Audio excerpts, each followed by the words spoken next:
வணக்கம் நமச்சிவாய. நான் இன்னைக்கு எதை பற்றி பேச போகிறோன்னா, நம்ம மதுரையில் இருக்கிற மீனாட்சி அம்மன் கோயிலை பற்றி பேச போகிறோம். என்ன பேச போகிறோம் பார்க்கலாம் வாங்க. என்னென்னா, ஒரு சமயம் மாலிக் கபூர் நம்ம இந்தியா மேலே படையெடுத்து எல்லா நகரங்களில் உள்ள கோவில்களை அழித்தார். கோவில்களில் உள்ள கர்ப்பகிரகங்களில் உள்ள சுவாமிகளை அழித்தார். நம்ம இந்து மதத்துக்கு தாத்பரியத்தை அழித்தார். பெண்களை எல்லாம் பலாத்காரம் பண்ணார். அது மட்டும் இல்லை, அவங்கெல்லாம் ஆயிரக்கணக்கானவர்கள் மாட்டுக்கறி எல்லாம் எல்லாரையும் வாயிலெல்லாம் வச்சு சாப்பிடணும் அப்படின்னு கம்பல் பண்ணி, மதம் பாரம் பண்ணி கம்பல் பண்ணி ரத்த ஆறு பெருக்கெடுத்து ஓடியது.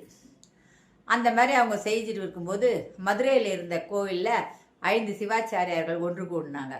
நம்மளுடைய ஐயனை எப்படியாவது காப்பாற்றி ஆகணும், அவனுடைய கரெல்லாம் நம்ம ஐயன் மேலே படக்கூடாது அப்படின்னு சொல்லிட்டு முடிவு பண்ணாங்க. என்ன முடிவு பண்ணாங்கன்னா, கர்ப்பகிரகத்தில் இருக்க சுவாமிக்கு எல்லா பூஜை புனஸ்காரம் நைவேத்தியங்களோடு எல்லாம் பண்ணிவிட்டு வெளியில் என்ன பண்ணிட்டாங்கன்னா, அவனை என்னைக்கு தான் நாங்கள் திரும்ப பார்ப்போமோ சுந்தரேஸ்வரா அப்படின்னு வணங்கிட்டு 5 பேரும் வெளியில் பெரிய கல் சுவற்றை எழுப்ப சொல்லி, நம்ம 5 பேருக்கு மட்டும்தான் தெரியணும் அப்படின்னு கல் சுவரை எழுப்பிட்டு வெளியில் சின்ன மூலகிரகங்களைப் போலவே சிலைகளை வைத்து பூஜை எல்லாம் செய்து விளக்கேற்றி வைத்து எல்லாமே அதே மாதிரி டெக்கரேஷன் எல்லாம் பண்ணிட்டு வந்துட்டாங்க.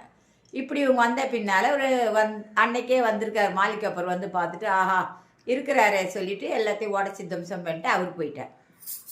அவர் போனப்புறம் 48 வருடங்கள் அந்த இடத்துல மீனாட்சி அம்மன் கோயில் திறக்கப்படவே இல்லை, சாத்தி தான் இருந்தது. 48 வருஷத்துக்கு அப்புறம் விஜயநகர பேரரசு உருவானதுனால இந்து மதம் தழை துவங்கியது. முஸ்லீம்களெல்லாம் அவங்க அடித்து திரட்டினார்கள். அப்பொழுது நம்ம நாட்டில் இருக்கிற நகரங்களில் உள்ள எல்லா இந்து மத கோவில்களையும் என்ன பண்ணாங்கன்னா புனரமைப்பு திட்டம் செய்தார்கள். அவ்வாறு செய்து கொண்டிருக்கும்போது நேராக எங்கே வந்தாங்கன்னா மதுரையில் இருக்கிற மீனாட்சி அம்மன் கோயிலும் புனரமைக்கணும். அப்போ இருக்கும்போது சிலைகளே இல்லை, சிலைகள் வேறு செய்யணும் அப்படின்னு சொல்லி பேசிகிட்டு இருந்தப்போ வயதான ஒருத்தர் வந்தார். சிலைகள்லாம் செய்ய வேணாம், இந்த செவரை இடிங்க.